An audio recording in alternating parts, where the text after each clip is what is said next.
What is the space between your hand and this screen right now? Go ahead. Think about it.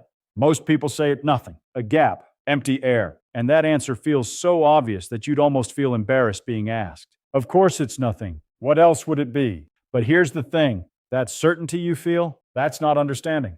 That's familiarity wearing understanding's clothes. I've spent a lot of time with this question, and the more honestly I look at it, the more it dissolves. Not because I'm being clever, because the question is genuinely hard in a way that nobody talks about. Try this. Don't tell me what's in the space between your hand and the screen. Tell me what the space is, the thing itself. What you'd have left if you removed every particle, every field, every photon. Most people go quiet here. So do most physicists. Not because they're embarrassed, because it's genuinely one of the deepest open questions in all of science. Space, the thing everything happens inside of, might be the thing we understand least. That's not a failure. That's where it gets interesting. This argument is ancient, and it's not settled. That surprises people. We split the atom. We landed on the moon. We found the Higgs boson. Surely we know what space is by now. We don't. And the disagreement has been running for about 2,500 years. Go back to ancient Greece. Two camps. Democritus says the universe is atoms and void. Space is the empty container that lets things move around. Aristotle says no. Nature abhors a vacuum. Space is nothing without substance filling it. They argued. Nobody won. Fast forward to Newton, 17th century. He builds the most powerful physical theory the world has ever seen and plants a flag: absolute space. Fixed, infinite, real. It's the stage and everything else is the actors. Even if you removed every planet, every star, every grain of dust, the stage would still be there, waiting, empty, real. And it worked. His equations worked beautifully. Cannonballs, orbits, tides, all of it. But here's something I want you to hold on to. The math working doesn't settle the question of what's really there. A perfect map of Paris tells you every street and every building. It doesn't tell you what stone feels like in your hand. Newton's math was the map. What space actually is, that's still the stone. Leibniz pushed back on Newton in real time. He said, space isn't a thing. It's a relationship. It's just our way of describing where objects are relative to each other. No objects, no space. The stage doesn't exist without the actors. They fought about this in letters. For years, neither convinced the other. Then along comes Ernst Mach 2 centuries later saying essentially the same thing Leibniz said, but with more force. Space has no meaning except as a description of relative positions. Absolute space, Newton's invisible backdrop, is a ghost. You can't point to it. You can't measure it. It's metaphysics disguised as physics. And then Einstein reads Mach, and everything changes. Einstein doesn't just modify Newton's stage. He burns it down. General relativity. The idea space and time aren't two separate things. They're one thing, space-time. And this thing is not a passive background. It's alive. It responds to matter and energy. It bends. It stretches. It does things. The analogy you've probably heard is a bowling ball on a rubber sheet. Put a heavy ball in the center, the sheet curves down, and a marble rolling nearby follows the curve toward it. That's gravity. Not a force, but geometry. Now here's where I have to stop and be honest with you, because this analogy has been bothering me for years. The rubber sheet curves downward. Why downward? Because of Earth's gravity underneath. You're using gravity to explain gravity. That's cheating. The analogy sneaks in the thing it's supposed to explain. Better to say it this way. Mass tells space-time how to curve. Curved space-time tells mass how to move. That's it. It's a dialogue. Not a thing acting on another thing. A mutual shaping. Mass and space-time are in constant conversation. Is this real? Completely, verifiably, practically real. GPS satellites orbit in curved space-time. Time runs slightly faster up there than it does on the surface because of both their speed and the weaker gravitational field. If the satellites didn't correct for relativistic effects every single day, your navigation apps would drift by miles. They do correct, your maps work. Einstein was right. 1919. Eddington observes starlight bending around the sun during a solar eclipse. Exactly as predicted. The light isn't being pulled. Space itself is curved, and the light follows the curvature. 2015, LIGO detects gravitational waves. Two black holes collided over 1 billion years ago, and the ripples in space-time itself reached Earth and moved the detectors by less than 1,000th the width of a proton. We felt the shape of space change. So space is not nothing. It does things. We've measured it doing things. But here's the uncomfortable part. All of that, every last measurement, tells us what space does, how it behaves, how it bends when mass sits in it. None of it tells us what the thing that bends actually is. We've described the behavior perfectly. We've said nothing about the substance. Now forget everything I just said. Set relativity aside. Zoom in. I mean, really zoom in. Past molecules, past atoms, past protons, past quarks. Get down to the level where quantum mechanics runs the show. And watch what empty space does. It boils. In quantum field theory, the vacuum, true empty space, no particles, nothing, isn't empty. It has what's called zero-point energy. It fluctuates. Virtual particles pop into existence and vanish constantly, faster than you can measure them directly. They're not real particles in the sense that you could catch one in a bottle, but they're not nothing either. Here's the proof. Take two metal plates, make them perfectly flat, put them in a vacuum so complete there's nothing between them. No air, no light, nothing. Place them incredibly close together, maybe 100 nanometers apart. They attract each other.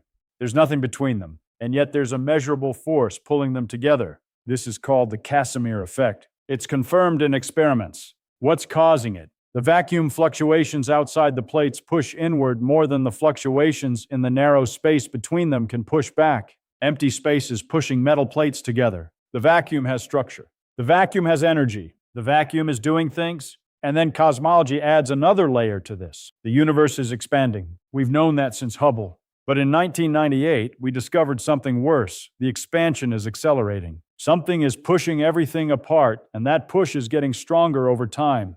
The leading candidate for what's doing this. Energy stored in the vacuum itself. Empty space, pushing the universe apart. We call it dark energy. I want to be very clear about what that name means. It means we noticed something, we had to call it something, and we called it dark energy. That's it. We don't know what it is. The name is a label on a mystery. Don't let the label fool you into thinking we've explained it. Feynman's real lesson, and I think this one matters more than any equation. Naming something is not the same as understanding it. Dark energy sounds like knowledge. It isn't. It's a very confident-sounding confession of ignorance. So now we have this picture. Space bends around mass. Space seethes with quantum energy. Space is pushing the universe apart. And we cannot tell you what space is made of, whether it's made of anything or whether made of even makes sense as a question.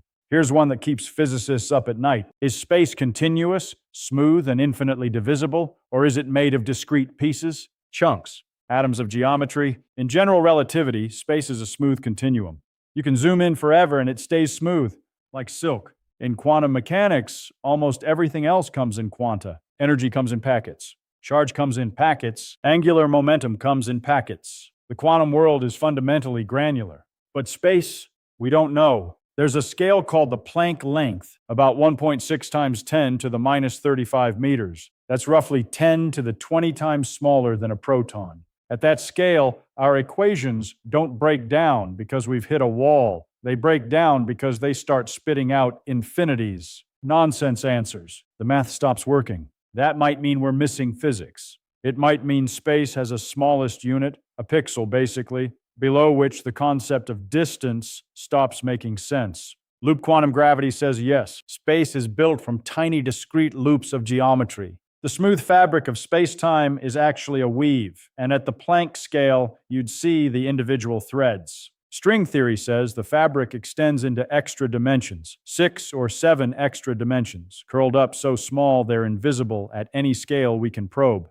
Causal set theory says space-time is fundamentally a network of events, not a fabric at all. What we experience as smooth space is actually a very fine, discrete structure, like a pointillist painting that looks continuous from a distance. None of these theories are proven. All of them are being actively worked on by serious people. That's not a shame. That's physics being honest. We're in the business of finding out, not the business of pretending we already know. There's an analogy I keep coming back to. Ancient Greeks knew water flowed. They knew it quenched thirst. They knew it carved canyons and carried ships. They had detailed, accurate knowledge of water's behavior. And they had no idea what water was made of. The molecule, H2O, was 2,000 years away. That's us, right now with space. We know what it does.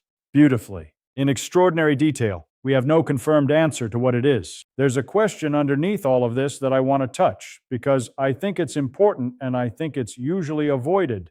Quantum mechanics introduced something that physicists still haven't fully digested, even 100 years later. Measurement matters. The act of observing a quantum system changes it. The wave function, the probability distribution of where a particle might be, evolves one way when nothing is measuring it and collapses to a definite value when something is. Now, most physicists will correctly point out this applies to particles, not to space itself. Fair enough. But the deeper version of the question stays. Is space a feature of the universe, something out there, independent of any observer? Or is it a feature of how minds like ours model the universe? A framework we impose, not a thing we discovered? Every description of space we have, coordinates, distances, intervals, curvature, is built out of measurements and observations. We've never stepped outside the universe to check what it looks like from out there. I'm not saying space isn't real. I'm saying we should be careful about how confident we are that our description of space is the same thing as space. The map is not the territory. Our equations might be perfect maps and still not be the territory. Feynman was always honest about this distinction. Knowing how to calculate something correctly is not the same as knowing what's really going on. You can have the right answer and the wrong picture. I find that uncomfortable. I also find it important because as long as we confuse the map for the territory, we'll stop asking the right questions. Here's what I actually believe, as honestly as I can say it. Space is the fundamental container of physical reality. Everything that has ever happened in it. It bends around mass. It ripples when mass moves. It seethes with quantum energy. It's possibly granular at scales we can't see. It may have extra dimensions. It may have been created at the Big Bang, not in the sense that it was born inside time, but in the sense that time and space themselves came into being together, so there's no before to ask about. Before the Big Bang might be as meaningless as asking what's north of the North Pole, and we don't know what it is. Not we haven't filled in the last few details. We don't have consensus on whether space is a thing, a relationship, a field, a fabric, a network, or a concept. Every era in history that thought it had space figured out was wrong. Not wrong about the math. Often the math was fine. Wrong about the picture of reality underneath the math. Newton's stage was wrong. Euclid's flat geometry was wrong. The ether, the medium physicists invented in the 19th century for light to travel through, completely wrong. The luminiferous ether doesn't exist. We were so sure it did, we named it. Each time we were wrong, the real answer was stranger and more beautiful than what we'd imagined. We went from empty void to curved dynamic fabric to quantum seething vacuum to possibly pixelated geometry to maybe something we haven't named yet. The mystery isn't getting smaller. It's getting deeper. And I think that's exactly right.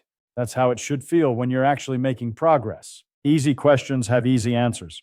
Hard answers mean you're asking real questions. You might feel like standing at the edge of what's known and looking out into what isn't is uncomfortable. Like it should bother you that the thing you're sitting inside of right now, the space between your hand and this screen, is something nobody fully understands. I feel the opposite. I think there is nothing more exciting than that edge.